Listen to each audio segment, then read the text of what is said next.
Ahora vamos a resolver este problema que nos dice que es un sistema de embrague y se usa para transmitir un par de torsión mediante una película de aceite con una viscosidad de 0.38 newton segundo por metros cuadrados, y nos piden determinar el par de torsión transmitido por el mecanismo.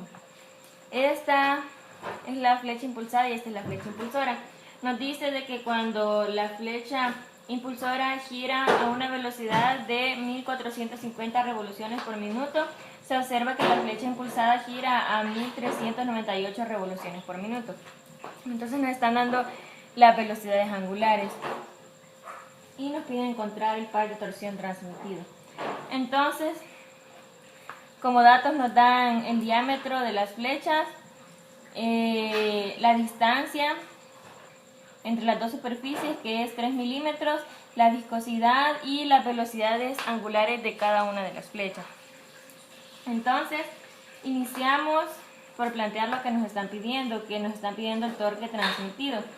Y como sabemos que es un torque transmitido por medio de la fuerza viscosa, este torque sería igual a brazo de palanca por la fuerza viscosa. Pero vamos a trabajarlo con diferenciales. Entonces sería diferencial del torque viscoso igual al brazo de palanca por el diferencial de la fuerza viscosa.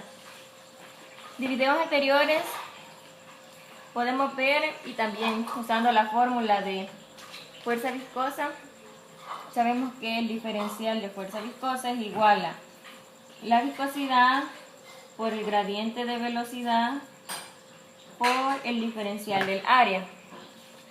Entonces vamos a hacer un pequeño diagrama para guiarnos. En los problemas que habíamos visto anteriormente, una de las superficies estaba fija, pero en este caso ambas superficies se están moviendo.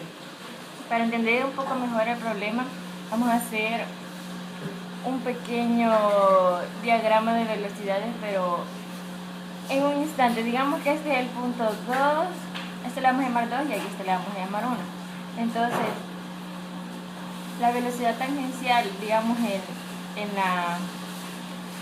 en la orilla de este plato, como sabemos que es redondo, entonces digamos que la velocidad tangencial en ese punto sería así, y la del otro, la de la flecha impulsada, sería un poco más pequeña porque la velocidad angular es un poco más pequeña. Entonces nos quedaría algo así, un perfil de velocidades, donde aquí tendríamos U2 y aquí U1.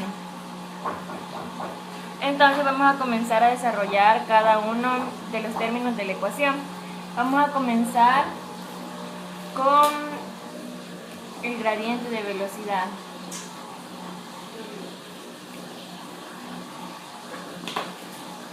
Dijimos que por la forma que tenía el perfil de velocidades, eso se convierte en una diferencia.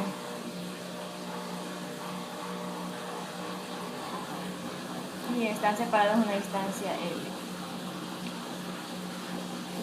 Pero como no tenemos velocidad tangencial, sino que nos están dando velocidad angular, entonces esto lo podemos expresar como W por R.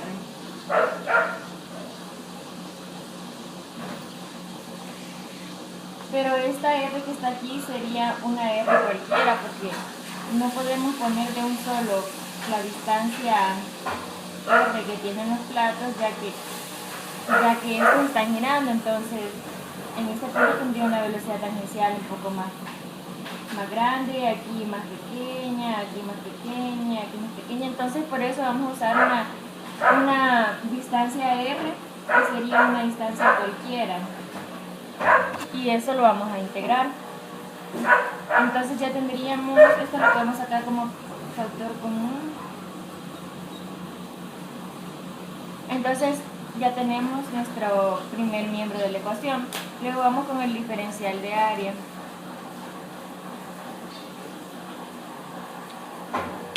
para este problema, como nuestra área de interés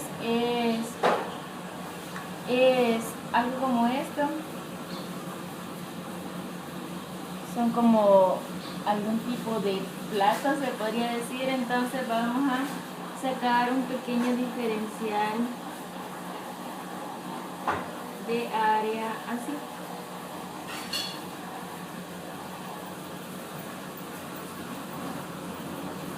Este diferencial de área va a estar a una distancia R y el plato tiene un radio R mayúscula.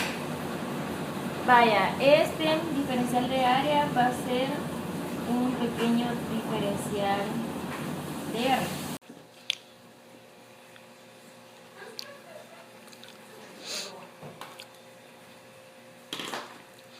Si sacamos el diferencial de área y lo extendemos, nos quedaría un rectángulo como este, con un ancho de R y una longitud que sería como el perímetro de esa circunferencia, sería 2πr. Entonces el diferencial de área nos quedaría así, 2πr por dr. Luego, al sustituir todo en la ecuación 1 que teníamos arriba, nos quedaría de esta forma, que sería el brazo de palanca por la viscosidad dinámica, por el gradiente de velocidad, por el diferencial de área. Pero como vamos a hacerlo integrando y teniendo en cuenta que el área de interés es de esta forma, sabemos de que a un brazo de palanca más pequeño el momento sería más pequeño y así iría aumentando al aumentar el brazo de palanca, lo que significa que ese brazo de palanca va a variar y tenemos que sumar todas estas variaciones. Por eso esta R también tiene que ser variable de integración. No podemos poner de una vez el diámetro entre dos. Entonces, por lo tanto, nos quedaría diferencial de torque viscoso igual a R, y copiamos todo lo que teníamos arriba. Ahora simplificamos términos, nos quedaría viscosidad, diferencia de las velocidades angulares, 2pi, y nos quedaría r al cubo de r. Entonces ya vemos que nuestra variable de integración sería r.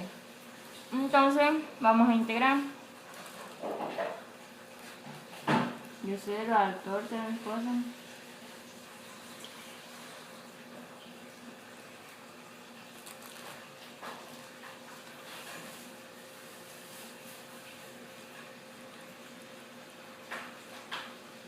sacamos todo lo que no es variable, entonces solo dejamos dentro del integral nuestra variable.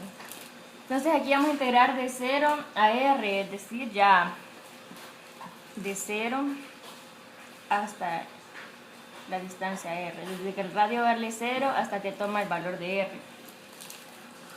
Entonces esto nos quedaría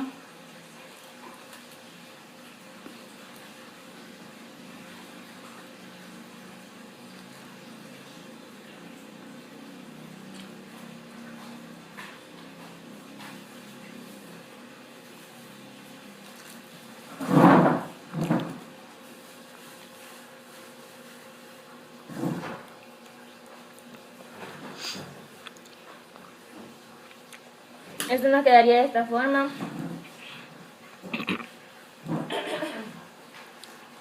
Al integrar el toque viscoso de 0 a t igual, y dejamos fuera del integral todo lo que no es variable y dejamos dentro del integral solo nuestra variable r. Vamos a integrar desde 0 hasta r, que es el radio. Entonces nos quedaría de esta forma, r a la cuarta sobre 4 de 0 a r.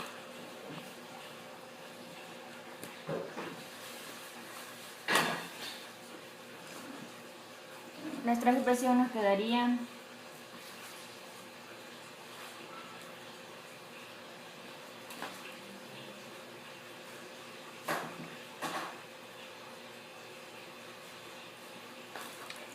Y ya solo tenemos que sustituir datos, pero debemos tener cuidado con las conversiones, ya que todo tiene que estar en el mismo sistema de unidades.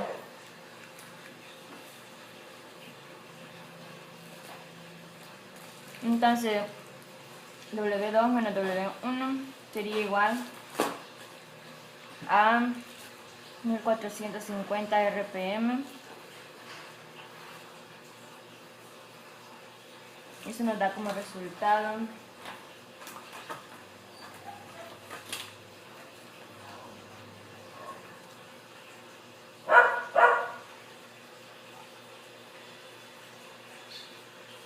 $52 RPM. Entonces lo vamos a pasar a radianes por segundo.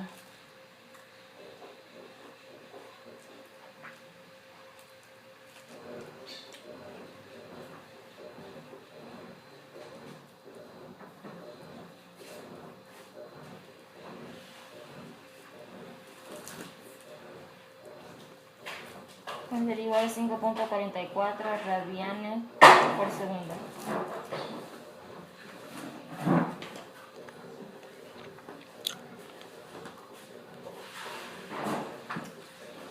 Ahora, sustituyendo datos, nos quedaría igual a la viscosidad 0.38,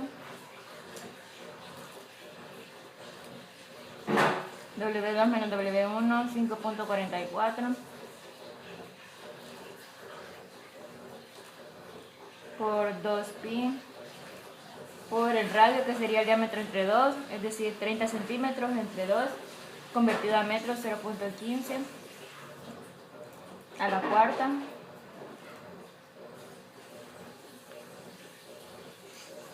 entre 4 por la distancia entre la superficie, que es 3 milímetros, ya en metros quedaría así. Entonces la respuesta es 0.55 newton metro. Y esa es la respuesta al problema.